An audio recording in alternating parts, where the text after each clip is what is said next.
Olhando para isso, irmão, eu posso dizer com toda a certeza: é você, com suas escolhas, com suas atitudes, com aquilo que você faz, com aquilo que você rejeita, com as vezes que você alcança e as vezes que você não quer alcançar, que vai mostrar para Deus se você é ou não é, se você tem ou não tem. Não entendi, pastor. Então você vai entender agora.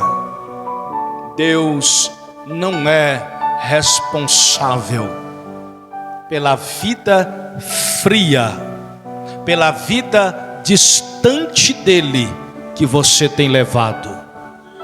O único responsável por isso é eu e você. É você e eu. Por quê? Porque quando ele vocaciona os seus discípulos, ele dá a eles ordens claras. Mas a Bíblia diz que esses mesmos discípulos, um deles vai traí-lo, um deles vai vendê-lo, e os demais, quando ele for levantado na cruz, quando ele for colocado no caminho do Gólgota, vai se esparramar, vão correr, vão embora. Um deles ainda tenta dizer: Senhor, eu irei contigo até a morte, eu não te deixarei, eu não te abandonarei. E conforme o que ele fala, ele faz, ele vai com Jesus. O grande problema é que avistam ele, e quando chegam diante de Pedro: tu é um dos dele, tu estava com ele, tu andava com ele. Nunca ouvi, não conheço, não sei quem é. Quando por 3 vezes Pedro nega a Jesus, a Bíblia diz que o galo canta, e ele se lembra das promessas e da palavra do Senhor. Se retira. São discípulos. Sabe por quê? Que Jesus, após ressuscitar, Jesus, após sair da sepultura, vai ao encontro deles, porque eles ainda não estavam preparados. Eles ainda não conheciam a largura, a altura, a profundidade. Eles ainda não compreendiam o plano de Deus, o projeto de Deus. Mas quando Jesus ressuscita, olhem para mim, quando Jesus levanta dos mortos e se apresenta diante deles, eles compreendem tudo. Agora eu entendi. É isso que significava: vocês destruirão esse templo e em 3 dias eu reconstruirei. É isso que significava: é necessário que o Filho do Homem seja morto, mas ao 3º dia ele levantará. É isso que significava: ferirei o pastor e as ovelhas se dispersarão. Quando Jesus ressuscita, irmãos, e os discípulos o avistam, todo o plano de Deus é revelado. Tudo aquilo que Deus preparou para a humanidade agora está diante deles. Pastor, não entendo. Entende sim. O que é que sempre para o homem e até hoje para os que não creem? A morte. O que é que sempre botou um fim na vida? A morte. A promessa que Jesus tinha era de vida eterna. Era de vida. Era de vida. Alguém me ouve aí, irmão? Mas como? Nós vamos crer numa vida eterna se ele morreu, ou se ele vai morrer? Por que Jesus tem que ressuscitar? Para provar para eles e para nós que ele vive para sempre.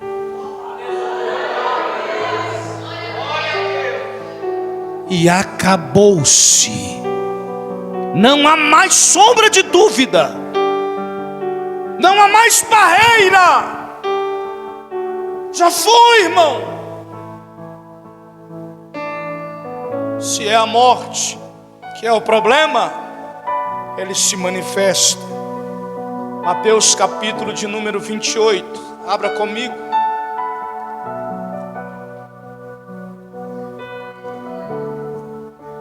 Tu és o nosso Deus. Verso 18.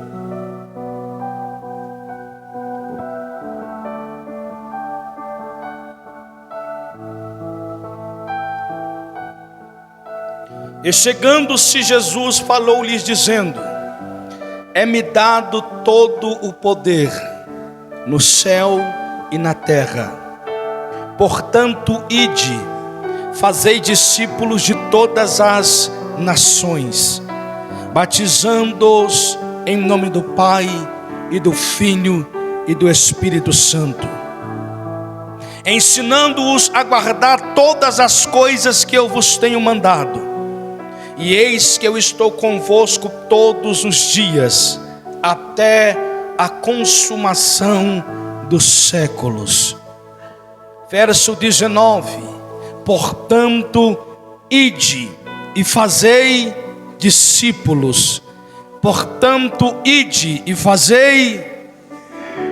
Atos capítulo de número 1. Atos capítulo de número 1.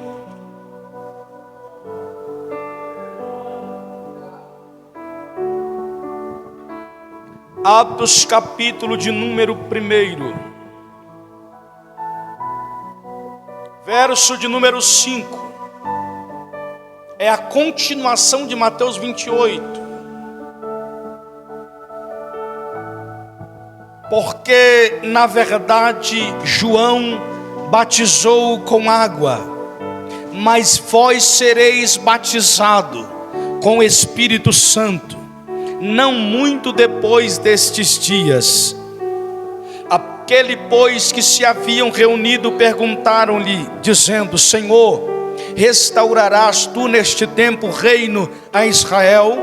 E disse-lhes: não vos pertence saber os tempos ou a estação que o Pai estabeleceu pelo seu próprio poder, mas recebereis o poder do Espírito Santo, que há de vir sobre vós, e ser-me-eis testemunha, tanto em Jerusalém, como em toda a Judeia e até aos confins da terra. E até aos confins da terra. Jesus, diante da palavra, está dizendo para os seus discípulos: agora foi revelado a vocês, a ressurreição está diante de vocês, a vida eterna não é mais uma promessa, agora ela é real. O que eu fiz com vocês, agora vocês farão aos outros. ide e fazei. Ide e fazei. Um discípulo não pode fazer outro discípulo, porque o discípulo não é igual ao mestre. Ele está se preparando para chegar lá. Ele está estudando para alcançar esse objetivo. Agora, Jesus está olhando para os discípulos e dizendo: eu vos envio, vá e faça discípulo. Mas calma, João vos batizou com água, eu vos batizarei com o Espírito Santo.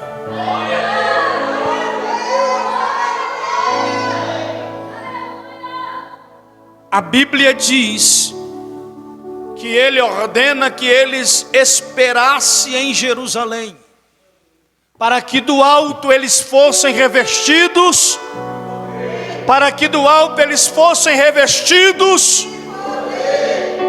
e assim eles fazem. Mas o interessante é que Jesus agora dá outra ordem. Essa ordem não é para discípulo, essa ordem é para apóstolos. Vá e faça discípulos. Mas agora, diferente da primeira vez, leve o alforje, leve a alparca reserva, leve o que vocês tiverem. Por quê? Porque eu vos envio. Para quem não sabe, o nome apóstolo, na verdade, não é um título. Apóstolo,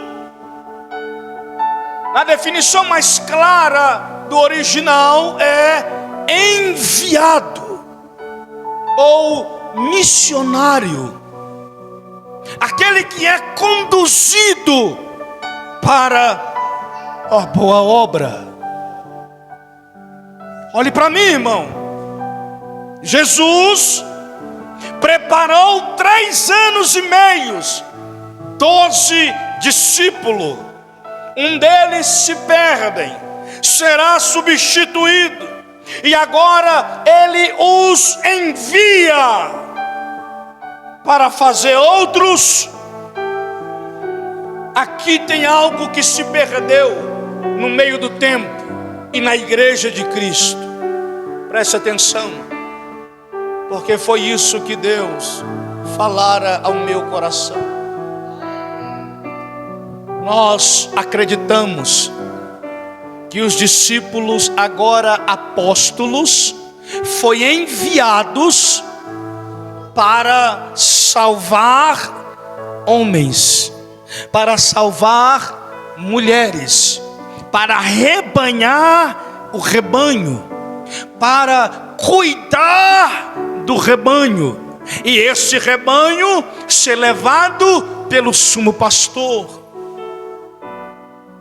Quando vamos para a Bíblia, a ordenança de Jesus foi para que eles fizessem outros discípulos, e ao fazer outros discípulos, ele os enviasse. Por que a igreja do Senhor está parando? Por que a igreja do Senhor tem meia dúzia que sobe em cima do altar para falar da palavra de Deus, e muitas das vezes com dúvida naquilo que está falando? Porque essas pessoas foram ensinadas a ouvir, foram ensinadas a obedecer as liturgias, as regras, as doutrinas, os costumes que seus líderes impõem sobre eles. Mas essas pessoas não foram ensinadas a ser discípulos e se preparar para serem enviadas também. Então nós temos geração de jovens, meu irmão, se perdendo dentro das igrejas, tendo que ir para as faculdades, porque não tem menção do altar, não faz menção do chamado, não arde neles a brasa do evangelho, e o Espírito Santo não separa mais.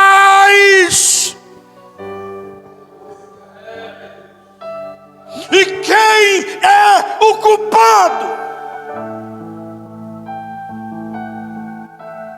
Começa pela liderança da igreja.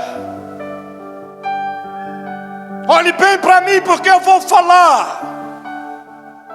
Nunca na história da Bíblia inteira Deus chamou alguém para sentar numa cadeira como essa e passar 5, 10, 15, 20 anos sem ter uma experiência com Deus, sem ter uma revelação de Deus, sem ter uma vida no altar com Deus, sem ter uma história diante do céu.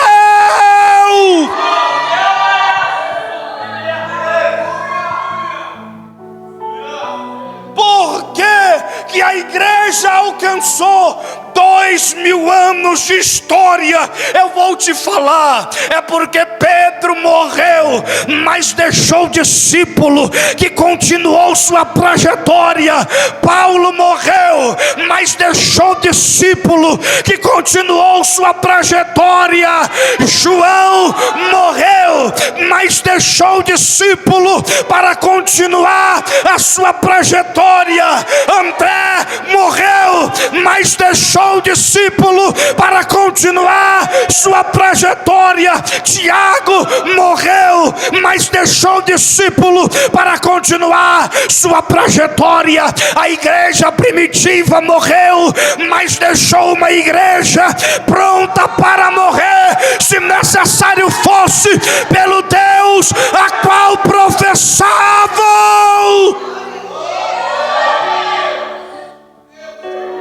A igreja da Idade Média passou, mas deixou a pregação pura e verdadeira do Evangelho, para que outros assumissem os seus lugares e continuassem a dizendo: Ele cura, Ele salva, Ele liberta, Ele leva para o céu, Ele vocaciona homens, mulheres, crianças, senhores e senhoras.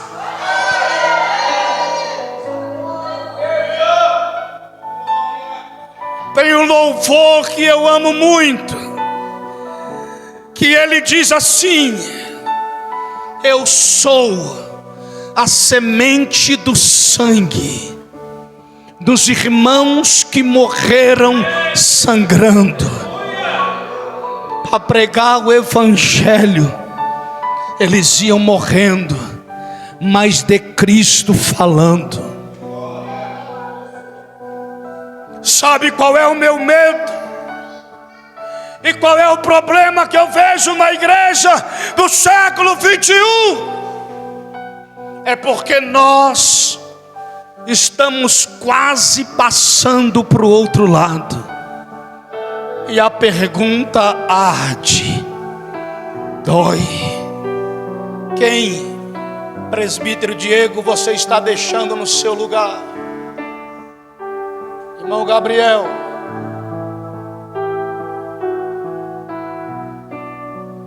quem vai assumir a obra que você faz? Primeiro, se você faz a obra. Sabe o que eu vi nisso? Que o diabo tem um plano arquitetado, e muito bem arquitetado, permitindo que homens se acendessem no ministério. A maioria deles conhecidos como itinerantes, que vivem de igreja em igreja, pregando a palavra de Deus, cantando louvores ao Senhor, aqui e acolá. Mas eles são tão ocupados que não lhes sobra tempo para preparar alguém para quando eles forem embora. Eles são tão ocupados que não resta tempo para falar o que disse Paulo: Timóteo, meu filho amado, a quem eu vi nascer, a quem eu vi crescer, a quem eu instruir com minhas palavras, quem viu meus sofrimentos no Evangelho. Não lhes resta tempo para fazer discípulo. E o Senhor me disse algo e eu vou partir para a conclusão agora. Apóstolo que não faz discípulo, obreiros que não levanta obreiros, falhou em seus ministérios. Eu preciso falar de novo. Apóstolos que não fazem discípulos, obreiros que não levantam outros obreiros, falharam em seus ministérios. E não importa aonde ele chegar, não importa aonde o seu nome for, se a experiência em Cristo que lhe foi dada não for compartilhado, e a semente da sua pregação não gerar frutos, falhou em seu ministério.